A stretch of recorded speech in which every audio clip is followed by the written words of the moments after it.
என் உயிரிலும் மேலான ஜோதிட ஆன்மீக பெருமக்கள் அனைவருக்கும் ராமநாதபுரத்திலிருந்து டாக்டர் ஆர் தனசேகரனின் அன்பான வணக்கங்கள். உலகெங்கும் இருந்து வள்ளியடி ஜோதிடம் யூடியூப்பை பார்த்து கொண்டிருக்கக்கூடிய என் இனிய தமிழ் நெஞ்சங்களே, உங்கள் அனைவருடைய இல்லங்களிலும் மகிழ்ச்சியும் சந்தோஷமும் பெருகட்டும், அன்பும் ஆனந்தமும் நிலைத்திருக்கட்டும்.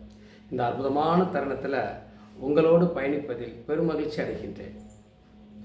நிறைய நண்பர்கள் ஐயா நீங்கள் முன்னாடி மாதிரி விருச்சிகத்துக்கு போடுறது இல்லையா? விருச்சிகத்துக்கு நிறைய போட்டிருக்கோம். நம்மளுடைய சேனல் 3 சேனல்லையுமே வள்ளியடி ஜோதிடம், Mugavai TV, astro TV RMT, இப்போ கடைசியாக போட்ட நம்மளுடைய ட்ரஸ்ட்டோட சேனல் எல்லாத்துலேயுமே நம்ம விருச்சிகத்தை பற்றி நிறைய பேசியிருக்கோம். நிறைய மரங்களையும் நடவு செய்து வருகிறோம். நிறைய கிராமங்களில், கோவில்களில், பள்ளிக்கூடங்களில் நடவு செஞ்சுட்டு வர்றோம்.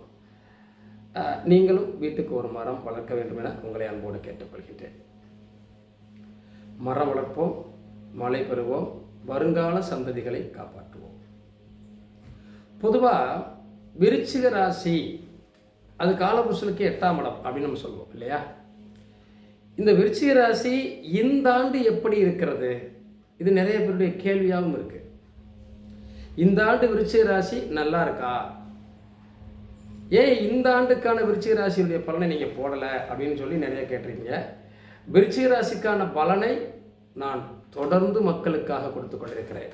ஏன்னா என்னுடைய சேனல் வளர்ச்சிக்கு மிக முக்கிய பங்கும் இந்த விருச்சிக ராசி சேர்ந்த நண்பர்கள் தான். இப்போ விருச்சிக ராசிக்கு எப்படி இருக்கிறது அப்படின்ற ஒரு கேள்வி இருக்கு. 2026 விருச்சிக ராசிக்கு எப்படி இருக்கிறது? இந்த கேள்வி ரொம்ப பேர்ட்ட இருக்கு. காலபுருஷனுக்கு 8ஆம் இடம் என்று சொல்லக்கூடியது தான் விருச்சிகம். நான் அடிக்கடி சொல்லியிருக்கேன், அவங்களுக்கு போராட்டம் இல்லாத வாழ்க்கை இல்லை, உள்ள ஒரு ரகசியமான வாழ்க்கை ஒன்று இருக்கு. நிறைய பாதைகளை கடந்து வர வேண்டிய கட்டாயத்தில் அவங்க இருக்காங்க. ஆனால் பொருளாதாரத்தில் மிகப்பெரிய வளர்ச்சி எட்டக்கூடியவங்களும் அந்த விருச்சிக ராசி தான். நினைக்க முடியாத உயரத்திற்கு செல்லக்கூடியவர்களும் அவர்கள் தான். தன்னுடைய லட்சியத்தை குறிக்கோளாக வைத்துக்கொண்டு வாழ்க்கையில் உயர்ந்து நிற்கக்கூடியவங்களும் அவங்க தான். ஏதாவது ஒரு விஷயத்தை விட்டு கொடுக்க வேண்டியது அவங்க வாழ்க்கையில் நடந்தே தருது. விருச்சிக ராசியை பொறுத்தளவில், சார் இந்த வருஷம் நல்லா இருக்காமா, எல்லா யூடியூப் சேனலும் போட்டிருக்காங்க, நான் பார்த்துக்கிட்டே இருக்கேன் அப்படின்னு கேட்கக்கூடியவங்களும் நிறைய இருக்கீங்க. விருச்சிக ராசியில் பிறந்த நீங்கள் வாழ்க்கையில் உயர்ந்து நிற்கணும் அப்படிங்கிறதுல சந்தேகம் இல்லை, நிற்பீங்க. விருச்சிக ராசி எந்த அளவிற்கு உயரத்துக்கு செல்ல வேண்டுமோ அந்த அளவுக்கு உயரத்திற்கு செல்வதற்காக நிறைய தியாகங்களையும், நிறைய பொறுமைகளையும், நிறைய பிரச்சனைகளையும் கடந்து வர வேண்டியிருக்கிறது. நிறைய சொல்லுவாங்க, பொருளாதார இழப்புகள் என்பது அவர்களுக்கு சொல்ல முடியாதது. உயிரிழப்புகள் என்ன, எவ்வளவு அப்பாவை பிரிந்து, அம்மாவை பிரிந்து, கணவனை பிரிந்து, குழந்தைகளை பிரிந்து, இந்த பிரிவு என்பது அவர்கள் வாழ்க்கையில் ஒரு மூலமான ஒரு விஷயமாகவே இருக்கிறது. இதையெல்லாம் கடந்து போவதற்காக அவர்கள் செய்த தியாகங்களும் நிறைய இருக்கிறது. செய்யாத குற்றத்திற்கு தான் குற்றம் செய்வது போன்ற ஒரு தோற்றத்தை ஏற்படுத்துவது, வலியும் வேதனையும் கூடவே பிறந்திருப்பதை போன்ற ஒரு தோற்றத்தை ஏற்படுத்துவது, தன் கடமையை சரியாக செய்தாலும் அதில் ஏதோ பாதிப்பு இருப்பது போன்ற ஒரு தோற்றத்தை ஏற்படுத்துவது, இதையெல்லாம் கடந்து வர வேண்டியிருக்கிறது என்னுடைய வாழ்க்கையில். எது எப்படி இருந்தாலும் சரி, நான் வெற்றி பெறுவது உண்மை அப்படிங்கிறதுல அவங்க சளைக்காமல் இருந்தாங்கன்னா ஜெயிச்சிருவாங்க. ஆனால் தோல்வி பயமும் மன வருத்தமும் அவர்களை ஒவ்வொரு நாளும் வாட்டி கொண்டிருக்கிறது. இதை கடந்து செல்வதற்கு விருச்சிகம் என்ன செய்யலாம்? இந்த 2026 பொறுத்தளவில் உங்களுக்கு குரு பயிற்சி சாதகமாக இருக்கிறது அப்படிங்கிறது தான் எல்லாருமே சொல்லுவாங்க. ஏன்னா குரு என்பவர் உங்கள் ராசிக்கு 9ஆம் இடத்துல இருக்க, உங்களுடைய ராசியையும் பார்க்கிறார், உங்களுக்கு 5ஆம் இடத்தையும் பார்க்கிறார். இந்த 5, 9 லக்கணம் ராசி சரியாக இருந்தால் வாழ்க்கையில் ஜெயிச்சிருவோம், அதானே? அப்ப இந்த காலகட்டம் நீங்கள் வெற்றி பெறக்கூடிய அமைப்பில் தானே இருக்கு. அப்ப நீங்க ஜெயிச்சிட முடியும் தானே? இங்கே ஒரு விஷயத்தை நாம் மனசுல நிதானமாக யோசிக்க வேண்டிய கடமையில் இருக்கிறோம். குரு பகவான் உச்சம் பெற்று கடகத்தில் இருக்கிறார், விருச்சிகத்தை பார்வை செய்கிறார், 5ஆம் இடம் என்று சொல்லக்கூடிய இடத்தையும் பார்வை செய்கிறார். தன்னுடைய குழந்தையுடைய வாழ்க்கை, வாழ்வாதாரம், பொருளாதாரம் சிறப்பாக இருக்கும். உங்கள் குழந்தைகள் நன்றாக படிப்பார்கள். பொருளாதார வளர்ச்சிக்கு குறைவு இருக்காது. உங்களுக்கு இதுவரை தங்கள் மீது சுமத்தப்பட்டிருந்த குற்றச்சாட்டுகள் முடிவுக்கு வரும். பூர்வீக சொத்து இதுவரை எனக்கு வரவில்லை, பூர்வீக சொத்தால் பிரச்சனை இருக்கிறது, அல்லது எனக்கும் என் குழந்தைகளுக்கும் முரண்பாடு இருக்கிறது, எனக்கும் என்னுடைய அப்பாவளி சொத்துக்கள் உள்ளதுக்கும் எங்கள் அப்பாவளி பூர்வீகத்துக்கும் பிரச்சனை இருக்கிறது. இப்படி எத்தனை பேரெல்லாம் வருத்தப்பட்டிருந்தீர்களோ அந்த வருத்தத்திற்கான முடிவை தரக்கூடிய காலமாக இந்த ஆண்டு இருக்கிறது.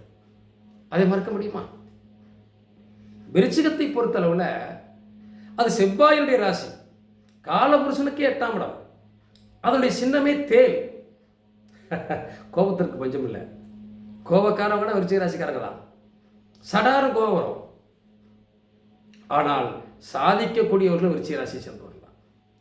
எவ்வளவு வேகமாக ஸ்பீடாக கோபப்படுகிறார்களோ அவ்வளவு சீக்கிரமாக சாந்தப்படுத்தப்படுகிறார்கள்.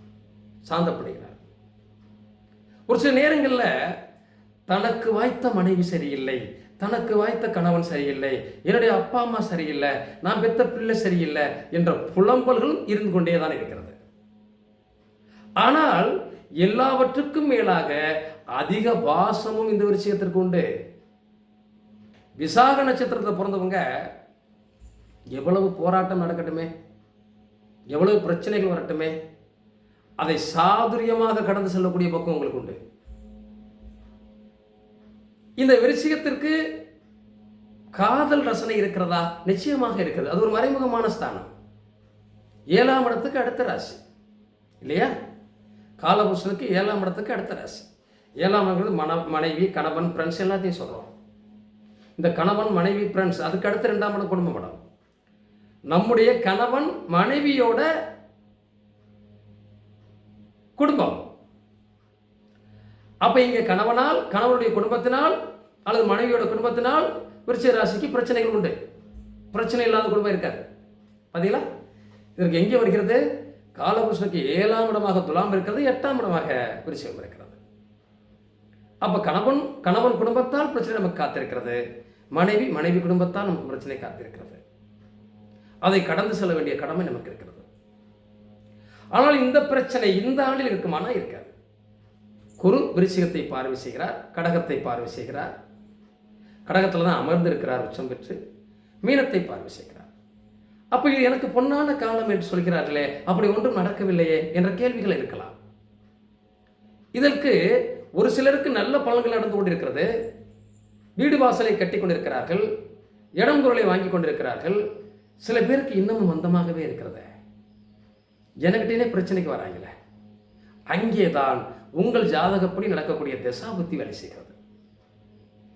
கோச்சாரத்தை விட தசாபுத்தி பலமாக வேலை செய்யும்.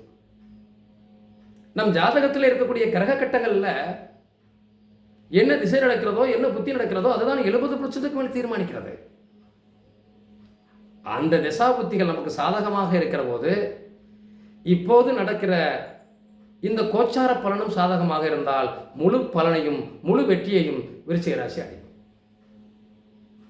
அப்ப இந்த காலகட்டங்களில் நமக்கு எது சாதகமாக இருக்கும்? கோச்சாரப்படி குழந்தைகளால், பூர்வீக சொத்துக்களால், பூர்வீக பிரச்சனைகளால் தீர்வு காணப்படும். நம் மீது இருந்த களங்கம், நம் மீது சுமத்தப்பட்ட குற்றச்சாட்டுகள் இதுவெல்லாம் காணாமல் போய்விடும். அப்பாவளி உறவுகளில் இருந்த பிரச்சனைகள், அப்பாவளி பூர்வீகத்தில் இருந்த பகைகள் எல்லாம் மறைந்து போயிடும். கணவன் மனைவிக்குள் இருந்த பிரச்சனைகள் எல்லாம் ஒரு முடிவுக்கு வந்துடும். ஆக இந்த குருப்பெயர்ச்சிக்கு பிறகு நம் வாழ்க்கை உயரும். வீடு கட்டுவோம், இடம் வாங்குவோம், சொத்து வாங்குவோம், பொருளாதாரத்தில் உயர்ந்துருவோம். இதை நமக்கு கொடுத்துரும்ல, அப்போ அது சிறப்பு தானே? நிச்சயமாக சிறப்பு தான். அதே நேரத்தில் நமக்கு நடக்கக்கூடிய தசா புத்திகள், ராகுதச செவ்வாபுத்தியோ, சந்திரதச ராகுபுத்தியோ, சனி தச செவ்வாபுத்தியோ, சனி தச ராகுபுத்தியோ, இந்த மாதிரி அந்த திசை நடத்தக்கூடிய கிரகங்களும் புத்தி நடக்கக்கூடிய கிரகங்களும் நமக்கு பாதகத்தை செய்யக்கூடிய கிரகங்களாக இருந்தால் மட்டுமே நாம் சில பிரச்சனைகளை சந்திக்க வேண்டிய காத்து கொண்டிருக்கிறோம், சந்திக்க வேண்டிய நிலைக்கு நாம் தள்ளப்படுகிறோம். விருச்சிக ராசியை பொறுத்தளவில் உலக அளவில் புகழ்பெற்ற ராசி, பெரும் பேரும் புகழையும் சம்பாதிக்கக்கூடிய ராசி. ஒரு இடத்துல ஒரு செயல்ல இதனை செஞ்சு முடிக்கணும்னா செஞ்சு முடிக்கிற வரைக்கும் தூங்க மாட்டாங்க. தன்னை தற்காத்துக் கொள்வதிலும் தனக்கான ஒரு பாதையை வகுத்துக் கொள்வதிலும் தான் இப்படித்தான் வாழ வேண்டும், அடுத்தவனிடம் போய் கையேந்தி விடக்கூடாது என்ற ஒரு எண்ணத்திலும் மிக தெளிவானவர்கள். கணவனிடம் கையேந்துவதையோ மனைவியிடம் கையேந்துவதையோ விரும்பாதவர்கள். தனக்கென்று ஒரு பாதை வேண்டும் என்பதற்காக போராடக்கூடியவர்கள். அதற்கு எந்த எல்லைக்கு வேண்டுமானாலும் செல்லக்கூடியவர்கள். உழைப்பை பற்றி சளைக்காதவர்கள். தேவையற்ற செலவியங்களை பற்றி பல தடவை யோசிப்பாங்க. விசாகம் ஒரு மரியாதையை எதிர்பார்க்கிறது, கௌரவத்தை எதிர்பார்க்கிறது என்று சொன்னால், அனுசம் பிடிவாதத்தை எதிர்பார்க்கிறது. தன் பிள்ளையாக இருந்தாலும் கணவனாக இருந்தாலும் என்ன உறவுகளாக இருந்தாலும் அந்த உறவுகளிடம் போய் கையேந்தக்கூடிய நிலை நமக்கு வந்துவிடக்கூடாது என்று நினைக்கக்கூடியவர்கள். வயதான காலத்திலும் நாம் இன்னொருத்தரிடம் போய் கையேந்தும் நிலை எனக்கு இறைவா கொடுத்து விடாதே, நான் நல்ல முறையிலே போய் சேர்ந்து விட வேண்டும், இறைவனிடம் சரணாகதி அடைந்து விட வேண்டும் என்று நினைக்கக்கூடிய எண்ணம் படைத்தவர்கள் வயதானவர்கள் கூட. சின்ன வயதில் இருக்கக்கூடியவர்கள் எப்படியாவது போராடி வாழ்க்கையில் ஜெயிக்கணும், தோற்றக்கூடாததற்காக ஓடிக்கிட்டே இருக்கக்கூடியவர்கள். கேட்ட நட்சத்திரம் அதைப்படி ஒரு படி மேலே இரக்க குணம் சாஸ்தி. அடுத்தவர்களுக்கு உதவும் குணத்தின் மூலமாக, அடுத்தவர்களை பாராட்டும் குணத்தின் மூலமாக, அடுத்தவர்கள் மீது அன்பு செலுத்தக்கூடியதன் மூலமாக ஏதோ ஒரு சிக்கலை சிரமத்தை அனுபவித்து விடுகிறார்கள். காதலில் சிக்கிவிட்டார்கள். அது காதல் அல்ல, அன்பு. அன்புக்கு அடிமைப்பட்டு விடுகிறார்கள். அன்பே தனக்கு தேவையற்ற விஷயத்தை கொடுத்து விடுகிறது. வருத்தப்படுகிறீர்கள். ஆனாலும் விருச்சிகம், அனுசம், கேட்டை இந்த ஆண்டினுடைய குருப்பெயர்ச்சியினுடைய நாட்கள் உங்கள் வாழ்க்கையில் ஒரு புனிதமான நாட்களாக அமைந்திருக்கிறது. இந்த ஆண்டு முழுவதும் உங்கள் வாழ்க்கையில் சிறப்பான நல்ல பலன்கள் கிடைக்கும். விட்டுப்போன பொருளாதாரம் கிடைக்கும், விட்டுப்போன சொத்துக்கள் கிடைக்கும், வரவேண்டிய பணம் வந்து சேரும். உங்களை விட்டு பிரிந்த நண்பர்கள் எல்லாம் உங்களை வந்து சேர்வார்கள். இந்த குருப்பெயர்ச்சிக்கு முன்பாகவே விருச்சிக ராசியில் பிறந்த நிறைய நண்பர்களுக்கு உடல்நல பாதிப்புகள் வந்தது. அது இனி சரியாகும். இதற்கு பிறகு அந்த காலகட்டம் எல்லாம் உங்களுக்கு பொன்னான காலமாக அமையும். கண்டிப்பாக மீண்டும் ஒரு வீடியோவில் சந்திப்போம். வாழ்த்துக்கள். வாழ்க வளமுடன். பார்த்து கொண்டிருக்கக்கூடிய அத்தனை நண்பர்களும் லைக் பண்ணுங்கள், கமெண்ட் பண்ணுங்கள், ஷேர் பண்ணுங்கள், சப்ஸ்கிரைப் பண்ணாதவங்க பண்ணிடுங்க. தொடர்ந்து நம்ம சேனலை ஃபாலோ பண்ணுங்கள். நன்றி, வணக்கம்.